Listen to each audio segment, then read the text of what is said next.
The morning the exercise began, the sky over the Pacific felt unusually heavy, as if the air itself were waiting for something it could not describe. The USS Gerald R Ford sliced through the water with slow, deliberate power.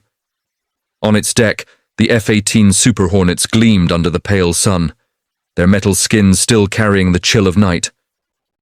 Pilots moved across the deck with the confidence of men raised in the age of modern dominance, men who believed that no relic of the past could ever threaten the technology they sat upon.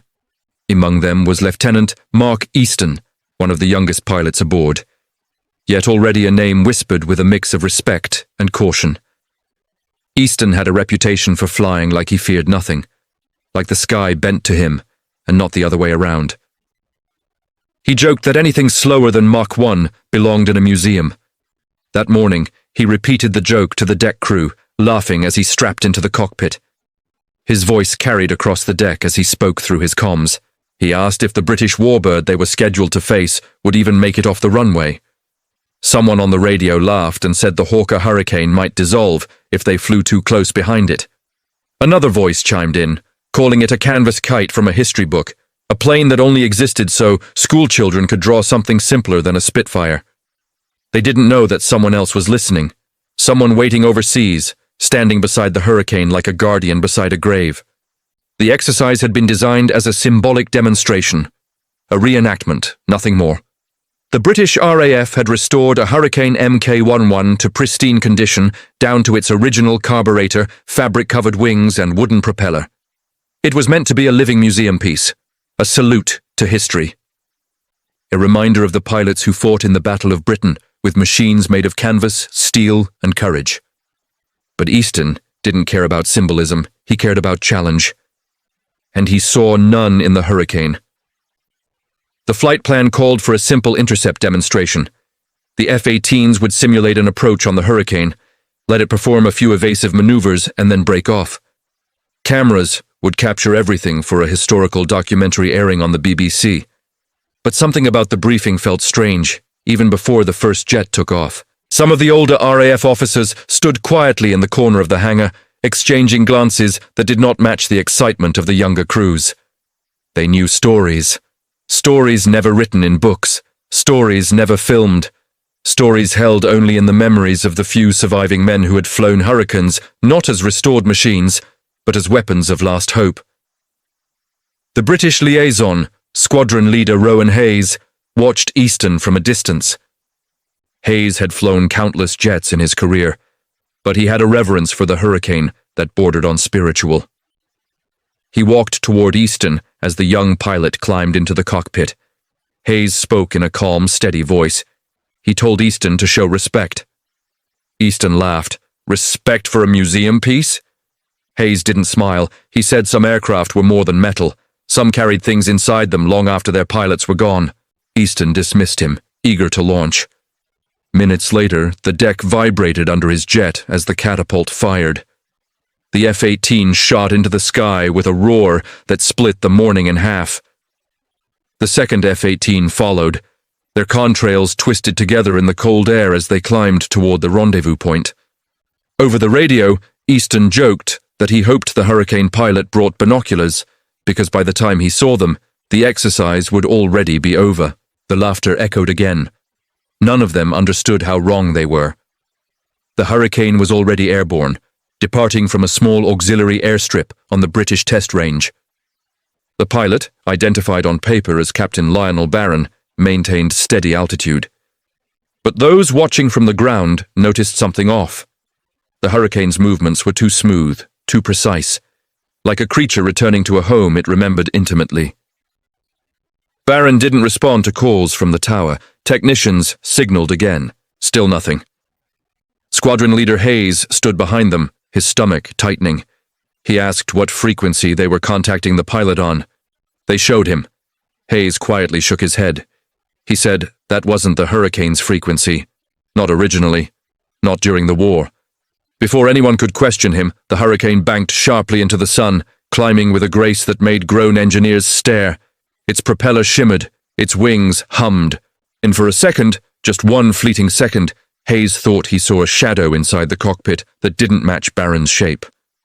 A broader figure, older. Still. The F-18s approached.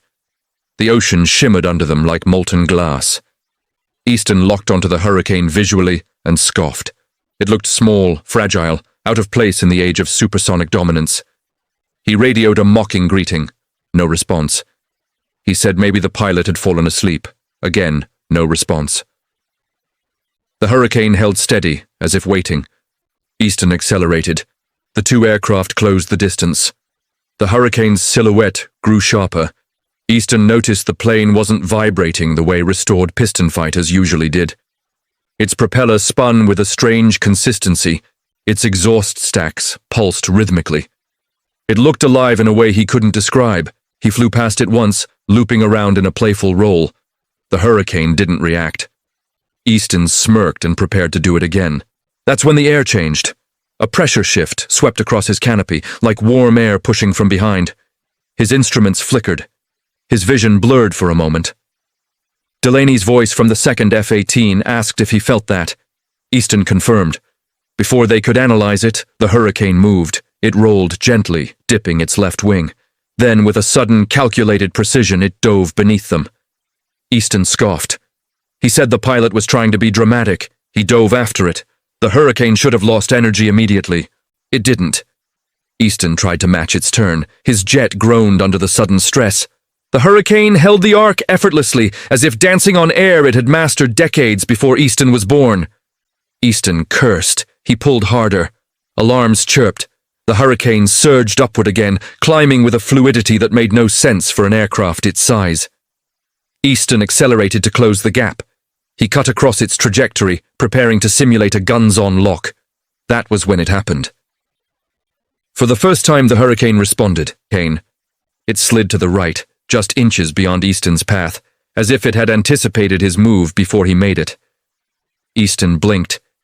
He didn't understand how it knew. He maneuvered again. The Hurricane responded again, predicting him with unnatural accuracy. Delaney radioed that the maneuvering looked impossible. Easton snapped at him, saying no relic would embarrass him. He pulled into a hard climb. The Hurricane followed, not behind him, not above him, but beside him. Its cockpit glinted. For a fraction of a second, Easton saw the pilot. Not Baron. Someone older, broader, wearing something that wasn't modern gear. A shape from another time. Easton jerked his stick, heart racing. The Hurricane held its position with perfect stillness. Then the voice came, not through the radio, through the wind itself, brushing against the cockpit like a whisper. It said 5 words that froze Easton's blood. You don't command the sky. Easton stared at the Hurricane. His hands trembled. The voice was not young. It carried the weight of storms, of battles, of years lived inside the clouds. The Hurricane banked gracefully and shot upward into the sun. Easton followed, rage and fear mixing in his chest. Delaney shouted for him to stop, but Easton ignored him. He chased the warbird into the blinding light, and that was when the sky began to remember. The sunlight swallowed the Hurricane as it climbed, its silhouette dissolving into the brightest part of the sky. Easton tightened his grip on the throttle, pushing the F-18 into a steep ascent. His jet roared, engines straining as he pursued the warbird upward. The altimeter spun rapidly, the air thinned, and every part of his aircraft signaled that he was reaching the limit of what he should risk during a controlled exercise. But this didn't feel like an exercise anymore. Not to him, not to Delaney, whose voice cracked through the comms, urging him to break off, to level out, to remember the rules they had been given. But Easton wasn't listening. He couldn't. Something deeper was pulling him.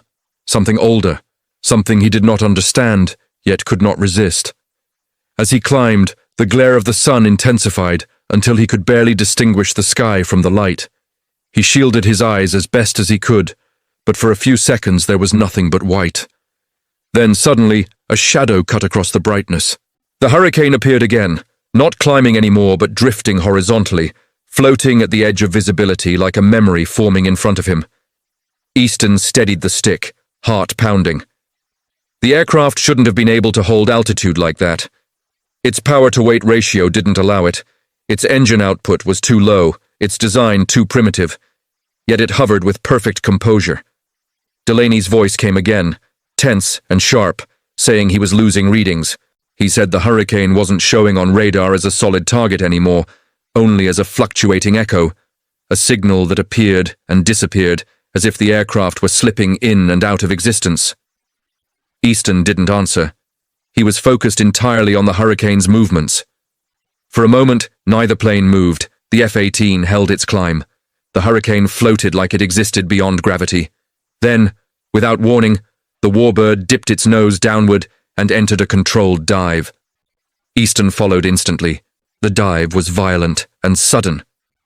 The F-18 cut through the thin air, alarms beeping at the edges of his hearing. The hurricane descended faster than it should have been capable of, its propeller slicing the air with a hum that vibrated through the cockpit.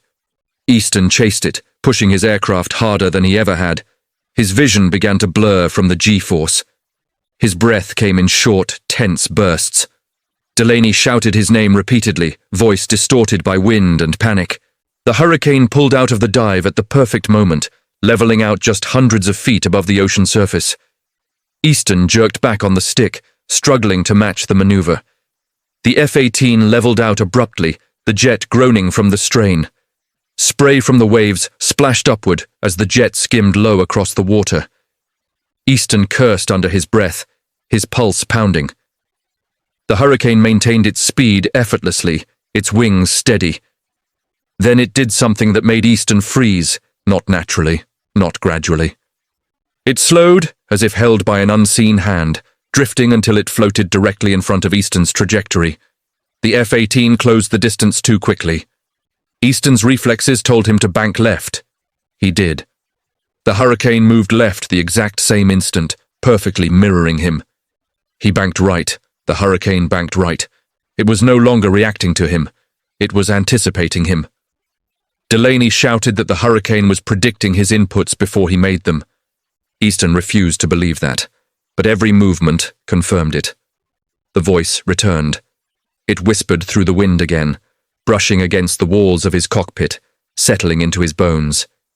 It said 6 words this time, spoken with an authority that silenced the roar of both engines.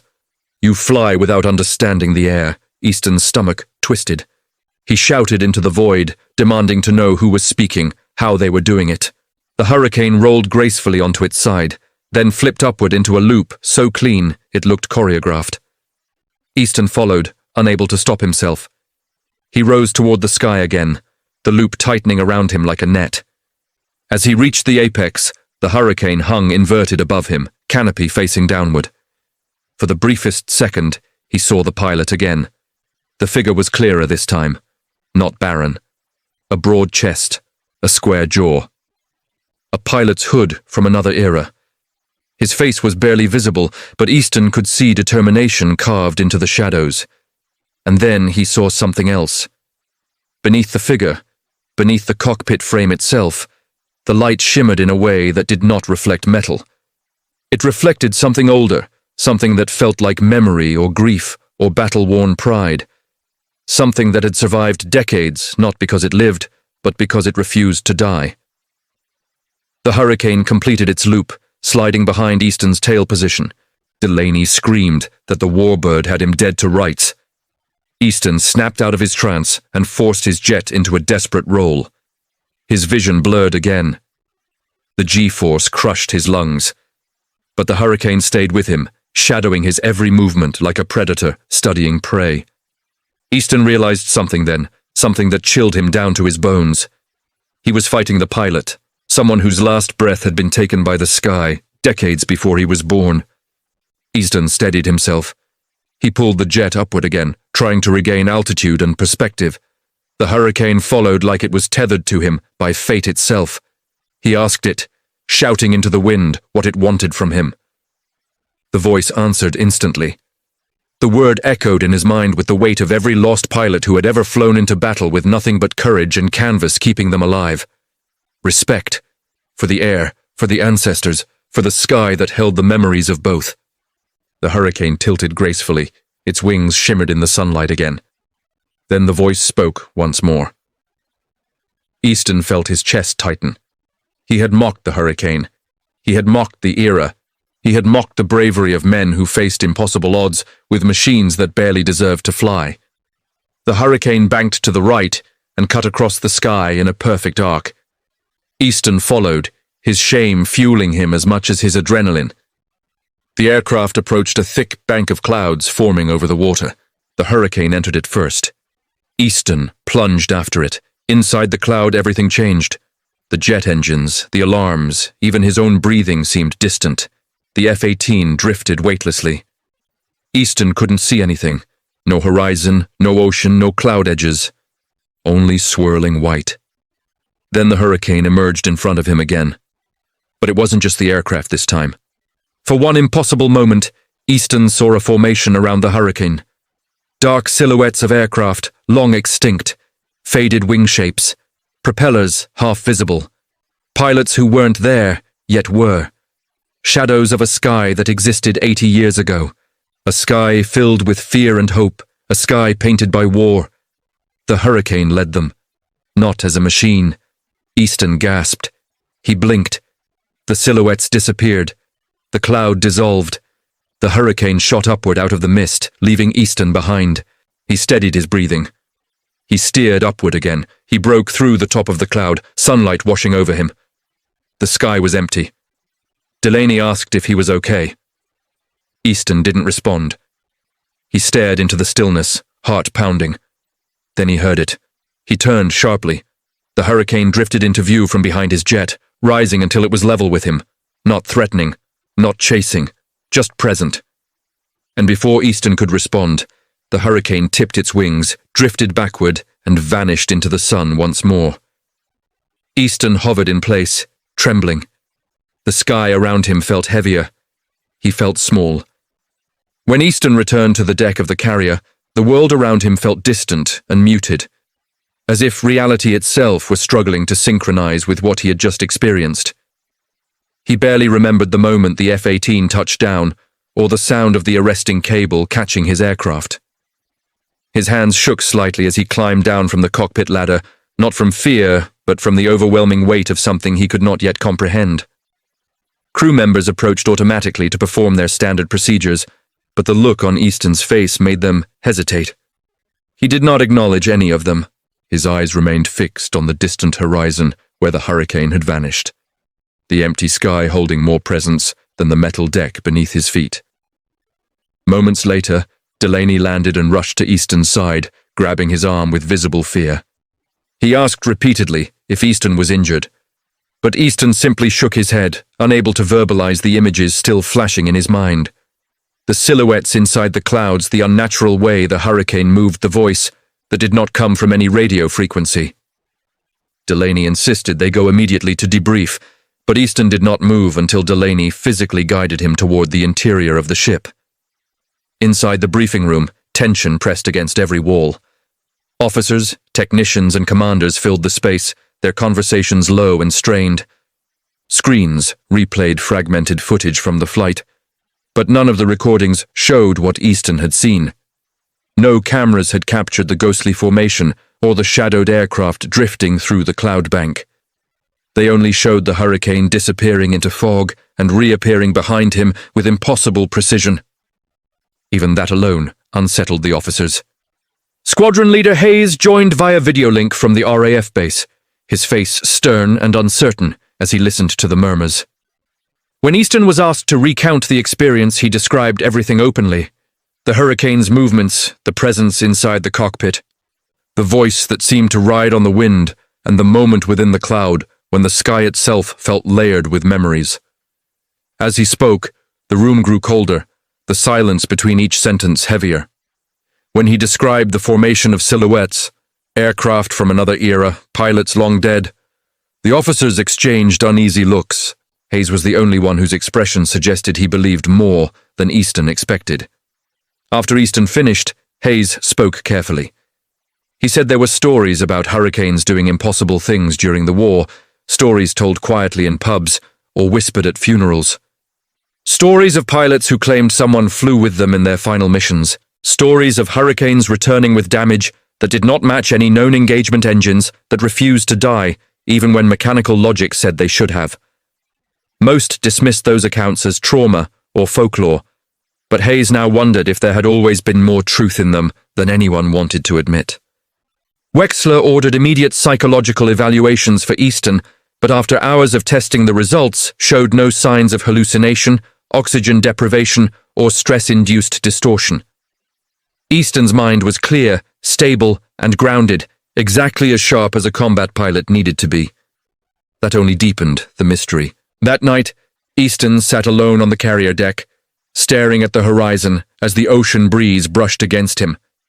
He whispered into the wind, asking why the hurricane had chosen him. No answer came, but he felt an awareness, a presence that was listening. Delaney joined him silently, admitting he couldn't sleep either. Easton explained that what he saw wasn't a haunting. It was memory, preserved in the sky itself.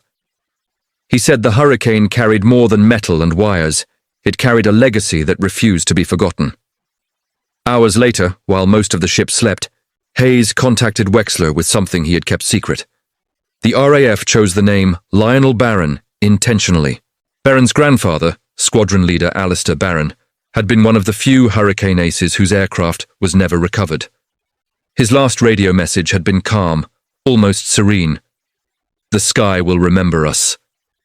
Hayes revealed something even more disturbing. The restored hurricane used in this exercise contained fragments recovered decades later from a crash site believed to be Baron S. Wexler confronted the RAF team and confirmed the truth. They thought the symbolism was meaningful. They never imagined it would be literal. In the early morning hours, radar alarms erupted across the ship. A small aircraft was approaching at low altitude, without a transponder, its speed inconsistent yet deliberate. Technicians attempted to track it, but the radar signature flickered, appearing and disappearing like a repeating echo. Easton ran outside instinctively. Before he saw anything, he felt it, the familiar hum drifting through the air. The hurricane emerged from the darkness, descending toward the deck with unnerving purpose. It hovered above the ship, the silhouette of its pilot clearer than ever. Broad-shouldered, wearing an old flight jacket, sitting perfectly still as if carved from history itself. The voice returned, not through electronics but through the wind. It told Easton that he mocked their sky. It told him he mocked their courage, and then, in a tone that carried the weight of decades, it said the words that froze everyone in place. "The sky remembers." The hurricane dipped its wing and shot upward into the night before disappearing once more. Silence reclaimed the deck. The alarms faded. Wexler stared at Easton, understanding now that this was no malfunction, no mechanical anomaly, no trick of physics. Delaney whispered that the hurricane would return. Easton did not answer, because he already knew. The sky had not finished with him yet. Easton did not sleep after the hurricane's second appearance. Not a single minute. He sat alone in his quarters, staring at the metal wall as if the answers he needed were hidden beneath its surface. Hours passed in silence, broken only by the distant mechanical hum of the ship moving through the ocean. Yet even with all that machinery around him, he kept hearing something else, something softer, something older, something that did not belong to any era he knew. The voice lingered in his mind like a memory not his own. "The sky remembers." He whispered the words repeatedly, not fully understanding them, but unable to escape the weight behind them. At dawn, he finally stood up, driven by an impulse he couldn't explain. He walked toward the deck before the sun rose, before anyone else was awake, before the ship's daily rhythm resumed. The world felt suspended in a quiet so complete it was almost sacred. The water was still. The sky carried a faint blue glow, and Easton felt something in his chest. Pressure, anticipation, connection. He wasn't alone, he knew it. The air changed. A subtle shift, barely noticeable unless someone had felt it before. He stepped to the edge of the deck and scanned the horizon. There was nothing visible, no shape, no shadow, no sound, but the presence was unmistakable. It was as though the sky itself acknowledged him before revealing what it had carried through time. Moments later, the radar team radioed the bridge, panicked. An aircraft had appeared on their screens again, flickering the same way it had the night before. Wexler raced to the deck, shouting for Easton to stay back, but Easton didn't move. He stood like a man waiting for a verdict he already knew would come. The hum rolled across the sky, not loud, just enough to settle into the bones of anyone who had ever heard the heartbeat of war.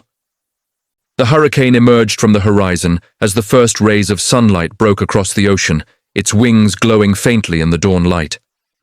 It approached slowly this time, deliberately, like a teacher evaluating a student's readiness. Wexler yelled for the crew to hold their positions. Armed personnel rushed to their stations.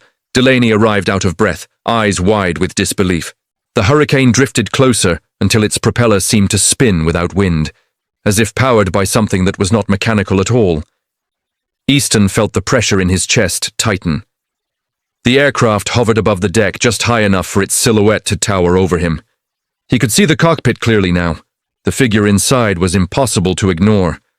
A man wearing an old RAF flight jacket, his posture firm, his presence dense with authority. The hurricane lowered slightly. The presence inside turned its head toward Easton, though no human motion occurred. It was as if the idea of turning was enough. Then the voice rose again, slipping through the wind with perfect clarity. "You are not ready." Easton felt the words physically, like a blow to the ribs. He stepped forward, asking what he needed to do. Wexler grabbed his arm and pulled him back violently, shouting that this was insane. But the hurricane hovered without reaction, neither advancing nor retreating. The voice came again. "You fly with skill, but not with meaning." Easton asked what meaning the sky expected from him. His voice cracked, overwhelmed by fear and something dangerously close to reverence. The hurricane tilted its wings in a gesture so precise, so controlled, it could not be attributed to any known aerodynamic behavior. The message was clear. Follow. The warbird ascended with unnatural smoothness, drifting backward into the open air. Easton yanked free from Wexler's grip and stepped forward again. Delaney called out, pleading with him not to go, not to follow an impossible apparition. But Easton's body moved on instinct, guided by something he did not control. Before the hurricane rose too far, Easton shouted into the wind, asking why it chose him, what it wanted him to learn. The reply was immediate. Humility. In the next instant, the hurricane soared upward, climbing rapidly. Easton turned and sprinted toward the nearest aircraft, shouting for the crew to clear the deck. Wexler ran after him, ordering him to stop, to stand down, to obey direct command. But Easton couldn't obey. Not anymore. The sky had chosen him, and he knew its call would not come a third time. Deck crew scrambled out of the way as Easton pulled himself into a parked F-18. He moved with a desperation that felt more like destiny than fear. The technicians tried to stop him. Wexler threatened him with court-martial, discharge, imprisonment. None of it mattered. The engines roared to life, sending vibrations across the entire carrier. Delaney reached the cockpit ladder, shouting that Easton didn't have to do this. Easton looked down at him, eyes exhausted but resolute. "I already did," he whispered. He lowered the canopy before Delaney could respond. Seconds later, the F-18 thundered down the runway and launched into the sky. The hurricane was already climbing higher, leading him toward a distant cloud formation, glowing faintly in the early light. Easton accelerated, following the warbird into open sky.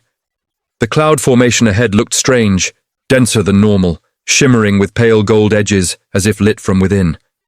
As he approached, the air thickened again. Instruments flickered. Delaney's voice echoed through the radio, begging Easton to turn back. He didn't answer. The hurricane entered the glowing cloud. Easton followed. His cockpit no longer felt like part of the present. The air inside the cloud was heavy with sound, distant engine roars, fading gunfire, voices shouting through radios from another century. Blurred shapes emerged on all sides. Hurricanes, Spitfires, Messerschmitts, drifting like shadows suspended in vapor. Easton felt his heart pound violently against his ribs. The formation he saw earlier had returned. Only now he was in the middle of it. He heard breathing, not his own, not inside his helmet. The hurricane reappeared ahead of him, flying slow, steady, purposeful. Easton followed closely, feeling reality stretch thin around him. Then the voice came stronger than ever. "This is the sky you mocked." The cloud dissolved. The horizon returned. But it was not the horizon of the present. The ocean below was darker, wilder. The sky carried smoke that didn't belong to any modern battlefield. Easton realized what he was seeing, or rather, where he was seeing. The hurricane wasn't showing him images. He flew over the shadow of a war long past, feeling the weight of thousands of pilots who never returned. The voice spoke again, softer this time. They flew with nothing. And yet they flew. The hurricane slowed, letting him draw closer until he flew beside it. The presence inside the cockpit seemed clearer now, more defined, more human. The man's face was not visible, but the emotion radiating from him was unmistakable. Pride, sorrow, endurance. Easton whispered that he understood. The hurricane turned its nose upward, climbing slowly. Its message was nearly complete. Easton followed, breath trembling, heart open in a way it had never been before. Then the voice spoke one last time. "Do not forget us." The hurricane soared into the sunlight and vanished. The sky cleared, the air stilled, and everything in him had changed. Easton remained suspended in silence long after the hurricane disappeared into the rising light. The sky felt empty in a way that pierced deeper than loneliness, as if a door had closed between him and something ancient that had briefly allowed him to step through. He leveled the F-18 slowly, breathing shakily while trying to understand what had just happened. The world around him looked normal again, but nothing inside him was. Every breath felt heavier, every second slower, every movement carried the weight of the memory the hurricane had forced him to witness. He whispered to himself that he wasn't in the present the entire time, yet his instruments showed no temporal anomaly. The clock hadn't changed. When he radioed the ship, his voice cracked. He simply announced he was returning to base. Wexler's voice came back sharp and furious, demanding immediate explanation, demanding he land under arrest, demanding he cease unauthorized communication. Easton ignored the anger. He couldn't focus on anything except the echo of the hurricane's last words. When he approached the carrier, emergency protocols had been activated. Fire crews stood ready. Officers crowded the deck, tension radiating from them like heat. The small moment of contact between tires and deck felt grounding, but only briefly. As soon as he opened the canopy, armed personnel surrounded the jet and ordered him to exit slowly. Delaney pushed through the crowd, shouting at them to stop treating him like a criminal. Wexler stormed in behind them, face contorted in rage, not entirely aimed at Easton, but at the situation spiraling beyond control. Easton climbed down, raising his hands instinctively, even though no one explicitly demanded it. Wexler approached him with a fury that barely masked fear. He ordered Easton to stand down and accompany security to the briefing room. Easton nodded without resistance. As they walked across the deck, crew members stared at him with a mixture of awe, confusion, and dread. Everyone on board had heard the alarms, the radar anomalies, the strange readings. Rumors spread faster than truth. Others said the hurricane was a drone hack. Others claimed Easton had gone insane. His mind was still in the cloud of memory, still seeing the silhouettes of forgotten pilots drifting around him like echoes refusing to fade. In the briefing room, the atmosphere was suffocating. Senior officers, intelligence analysts, and 2 Pentagon representatives connected via secure feed. The interrogation began immediately. They asked if he heard anything. They asked if he believed the hurricane was piloted by a human being. He said not anymore. He said the sky was alive with memory, and that some memories were so strong they refused to die. One of the Pentagon officials whispered to another, thinking his microphone muted. Another said this needed to be contained before the press caught wind of any anomalies. He said they weren't dealing with hallucinations, but with something none of them had the vocabulary to explain. The Pentagon demanded Easton be grounded indefinitely.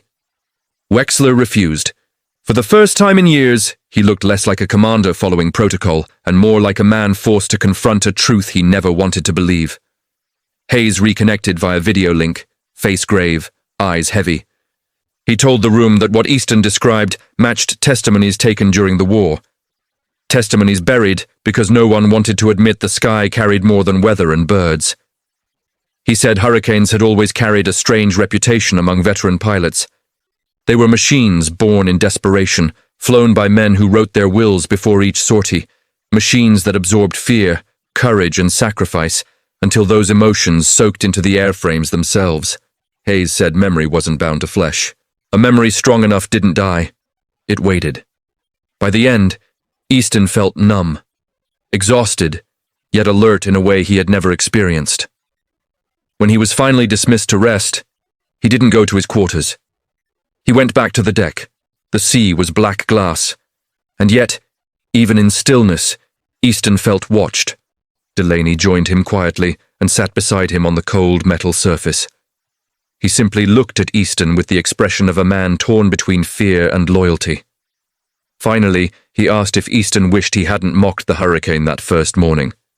Easton whispered yes. He said he didn't wish he hadn't mocked it. He wished he had understood it. Delaney asked what exactly the hurricane wanted from him. Easton answered without hesitation. Something the modern world had forgotten, the humility of pilots who knew the sky could take them at any moment. The respect for machines that were never just metal, but extensions of souls who fought inside them. Delaney shuddered. Easton said the sky didn't choose lightly. The next morning, Easton was summoned to a private meeting with the carrier group commander, the highest-ranking naval authority on board. He told Easton the situation had escalated beyond their control. Higher authorities wanted Easton removed from flight duty. The commander hesitated, then said something unexpected. He had been a pilot long before he was a commander, and he had felt things in the air he couldn't explain. Moments where the sky felt aware, where danger felt like a whisper rather than data, where instinct moved before intention. He said the sky held secrets older than machines, and he believed Easton had touched one of them. The commander said something else too. The hurricane wasn't done, and neither was Easton. The ship changed course back toward the British test range. The RAF requested Easton's presence. The Pentagon protested. International channels buzzed with secrecy. Something was forming, a confrontation not between aircraft, but between eras. That evening, Easton stood on deck again. The ocean wind brushed past him, carrying the faintest rumble of something distant. He closed his eyes. Not from the sea, the hurricane emerged from a low layer of clouds, illuminated by the soft, orange glow of sunset. It approached silently, almost solemnly. Easton stepped forward. The hurricane lowered itself until it hovered only a few dozen feet above the deck. The silhouette inside seemed more defined, more present, more human than ever. The voice spoke again, softer but heavier with purpose. Remember what they gave. He asked what he was supposed to do with these memories. The hurricane drifted sideways, pointing its nose toward the open sky as if giving direction. Share them. He realized then that this was no haunting, no warning, no punishment. It was a transfer. The hurricane climbed into the last light of the evening and vanished for the third time. Easton stood alone on the deck, but he no longer felt alone. Easton woke the next morning with the feeling that the air itself was waiting for him. Sleep had offered no escape.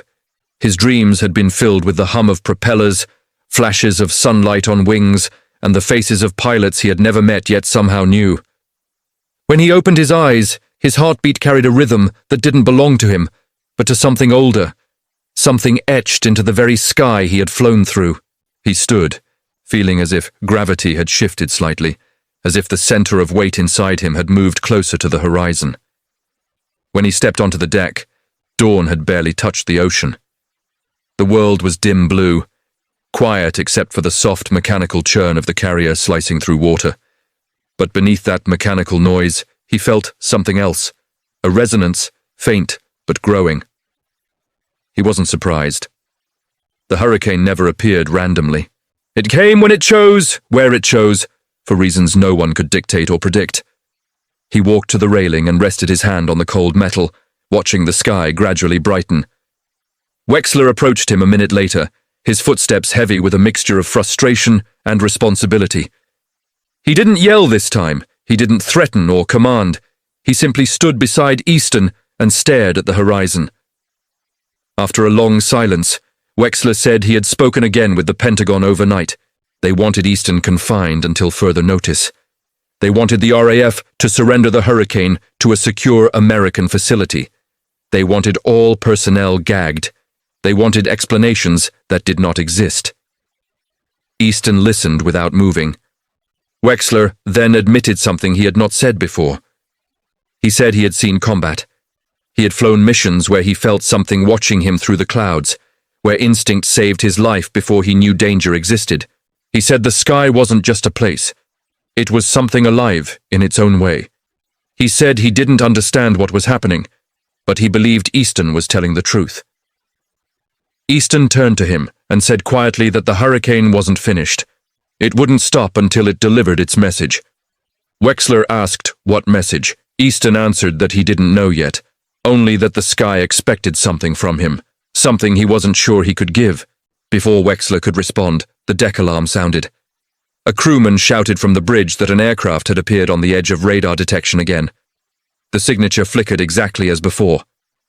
Easton and Wexler ran toward the control room. Inside, technicians scrambled around screens, showing intermittent blips.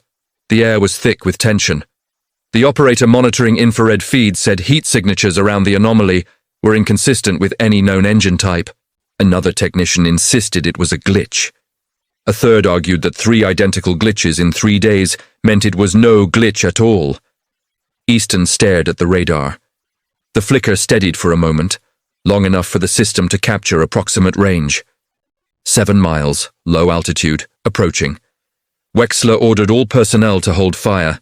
No weapon systems were to be activated under any circumstances. The carrier crew obeyed, but uneasily. Easton left the control room without waiting for permission. He walked back onto the deck, ignoring shouts behind him. The air changed again, shifting with that familiar pressure, a warmth that didn't match any temperature reading. Easton looked up.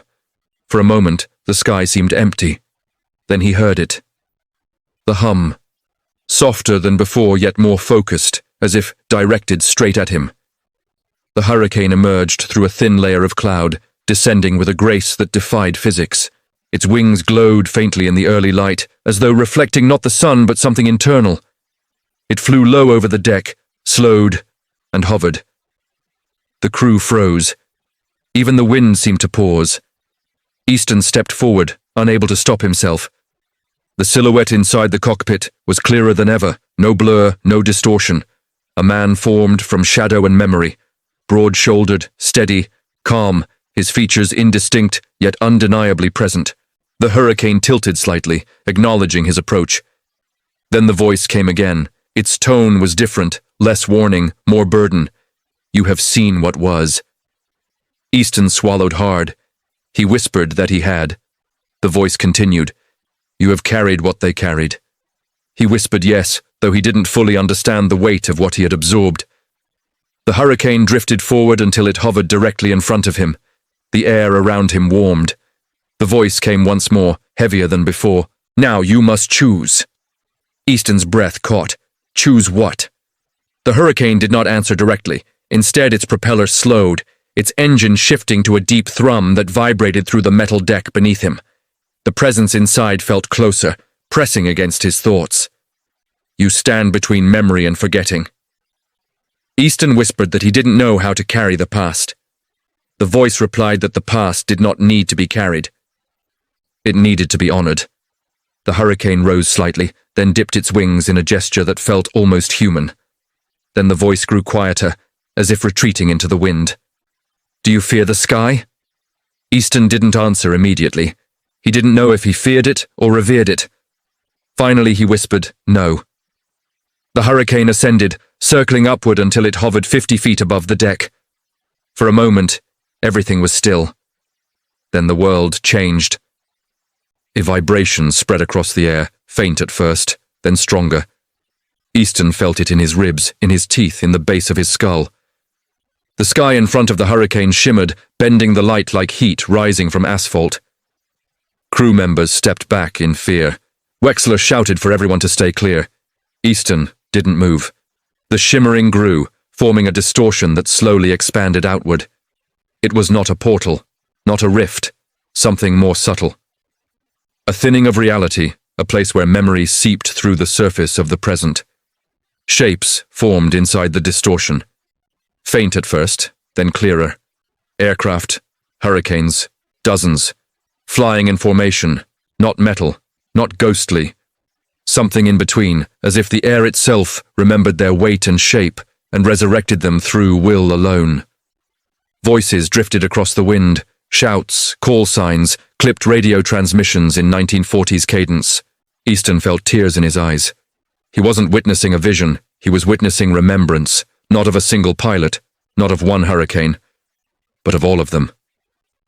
The hurricane near him tilted its nose upward. The distortion pulsed once, then receded like fog dissolving in sunlight. The sky returned to normal, the voices faded, the shapes vanished. But the weight remained. The hurricane descended again until it hovered in front of him. The voice spoke, softer than ever. "Now you understand," Easton whispered that he did. The voice replied with its final truth. "Then remember for them." The hurricane rose into the air, climbing toward the sun. As it ascended, its shape thinned, its outline dissolving into the light slowly, like a memory returning to where it belonged. And then, it disappeared for the fourth time. Easton stood in silence, the deck trembling beneath him, as if the ship itself felt the weight of what had occurred. Behind him, Wexler exhaled shakily, realizing that nothing in the world's military protocol could explain what they had just witnessed. Easton closed his eyes. The hurricane was gone, but the sky was no longer silent. Not for him. Never again. Easton remained no longer the same man after the hurricane disappeared for the fourth time. Something inside him had shifted permanently, as if the sky itself had carved a new place within him. A weight, a memory, a truth that no training syllabus and no military protocol had ever prepared him for. The deck around him was silent, except for the distant murmur of engines beneath the ship. Crew members watched him cautiously, unable to comprehend what had occurred, but fully aware that they had witnessed something far beyond human logic. Wexler approached him slowly, as if Easton were standing on the edge of a cliff, and any sudden movement might push him into the void. He didn't speak. He didn't need to. The fear in his eyes was unmistakable. Not fear of Easton, but fear of what the sky had revealed through him. Easton finally turned toward him, breathing slowly, as if learning how to inhabit his own body again. Wexler asked if he was all right. Easton said he wasn't sure what all right meant anymore. That answer frightened Wexler even more. He placed a hand on Easton's shoulder and guided him back inside the ship. Intelligence officers, flight psychologists, and ranking commanders waited in a tight cluster near the briefing room, their faces pale, eyes darting as though expecting the hurricane to materialize behind them at any moment. The ship's captain demanded to know what had happened. Easton explained everything, this time with more clarity than ever before. He described the distortion in the sky, the silhouettes of aircraft at the edge of existence, the voices drifting through time, the unmistakable sense that he had stepped into memory itself. He spoke of the hurricane's message, the burden given to him, the responsibility he did not ask for yet could not refuse. Some officers scoffed, unable to reconcile the supernatural with the military world they operated in. Others listened silently, absorbing every detail with fear hidden behind professionalism. Hayes joined the call again from the RAF base. This time he did not hide the severity of his tone. He told the American officers that history was full of events people refused to acknowledge because they did not fit into conventional reality. He mentioned stories of entire squadrons seeing things in the sky that official reports buried. He reminded them that the hurricane was never a normal aircraft. It was born from desperation, flown by men who faced overwhelming odds with nothing but willpower and faith. Machines like that did not simply vanish into history. They stayed. They lingered. They remembered. And sometimes, he said, they returned. The briefing ended without resolution, without answers, without comfort. Easton was ordered to rest again.